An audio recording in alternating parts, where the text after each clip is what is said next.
முதல் முறையா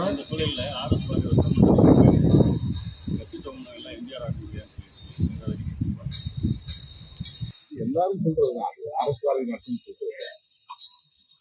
சினிமாவிலே இருந்து அரசியலுக்கு வந்து ஆட்சியை கைப்பற்றிவிட முடியும் என்கிற ஒரு எண்ணம் நீண்ட காலமாக தமிழக அரசியலில் இருந்து வருகிற ஒன்றுதான். இந்த முயற்சியை ஆந்திராவிலும் கூட NTR-ஐ பின்பற்றி பலர் வந்து பார்த்தார்கள். தமிழ்நாட்டிலே அப்படி பலர் முயற்சித்தும் அதில் வெற்றி பெற முடியவில்லை என்ற ஒரு விமர்சனம் இருக்கிறது. எம்ஜிஆர் சினிமாவில் இருந்த காலத்திலேயே அரசியலில் தீவிரமாக ஈடுபாடு கொண்டிருக்கிறார். அதனால் அவர் அரசியலில் இருந்து, அதாவது ஒழுங்கு நடவடிக்கை என்கிற பெயரால் திமுகவில் இருந்து வெளியேற்றப்பட்ட போது நீண்ட நெடிய அனுபவம் உள்ள பல தலைவர்கள் அவரோடு வெளியேறினார். அவருடைய வெற்றிக்கு அது ஒரு காரணம். வெறும் சினிமா ரசிகர் மன்ற தலைவர்களை மட்டுமே வைத்துக் கொண்டு அவர் அரசியல் செய்தார். அவர் கட்சியை தொடங்குகிற போது திமுகவிலிருந்து அவரோடு சேர்ந்து விலகிய பல அரசியல் தலைவர்கள், கட்சி நிர்வாகத்தில் அனுபவம் உள்ளவர்கள் அவரோடு இருந்தார்கள். அதனால் வெற்றி பெற முடிந்தது. அதன் பிறகு வந்த தலைவர்கள், அதாவது சினிமா மூலம் வந்த தலைவர்கள் அதில் பிரகாசிக்க முடியாமல் போனதற்கு அது ஒரு காரணம். தற்போது மக்களிடையே எழுந்துள்ள சமூக ஊடகங்களின் வாயிலாக வளர்ந்துள்ள அரசியல் விழிப்புணர்வும் இன்னொரு காரணம். ஆகவே அந்த விமர்சனம் பொதுவாக வைக்கப்படுகிற ஒன்று நாம் உள்நோக்கம் இருக்கிறார் பார்க்க வேண்டும்.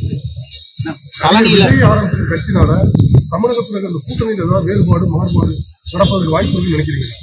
பார்க்கலாம். விஜய் அவர்களுக்கு என்னுடைய வாழ்த்துக்கள். அவர் அரசியல் எவ்வளவு கடினமானது, போராட்டங்கள் நிறைந்த ஒரு களம் என்பதை இனி நடைமுறையில் அவர் சந்திக்க நிறைய வாய்ப்புகள் உருவாகும்.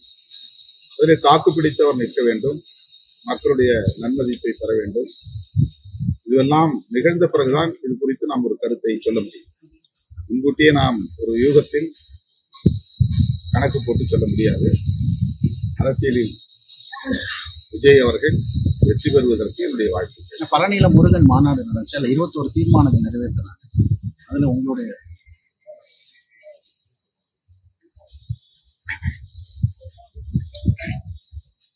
இந்த மாநாடு அவசியம் நினைக்கிறீங்களா? அரசாங்கம் இந்து சமய அறநிலையத்துறையின் சார்பிலே அதை நடத்தியிருக்கிறார்கள். இந்து சமய அறநிலையத்துறை பல வேளைகளை மதம் சார்ந்த பணிகளை செய்து கொண்டிருக்கிறது. ஒட்டுமொத்தமாக அப்படி பார்த்தால் இந்து சமய அறநிலையத்துறையே வேண்டாம் என்று நாம் சொல்ல நேரிடும். இந்து சமய அறநிலை ஒரு ஆலோசனை கூட்டத்தை கூட்டி நாட்டை நடத்தியிருப்பதாக தெரிய வருகிறது. இந்த மாநாடு பல லட்சக்கணக்கான மக்களின் ஆதரவோடு வெற்றி பெற்று இருப்பதாகவும் தெரிகிறது.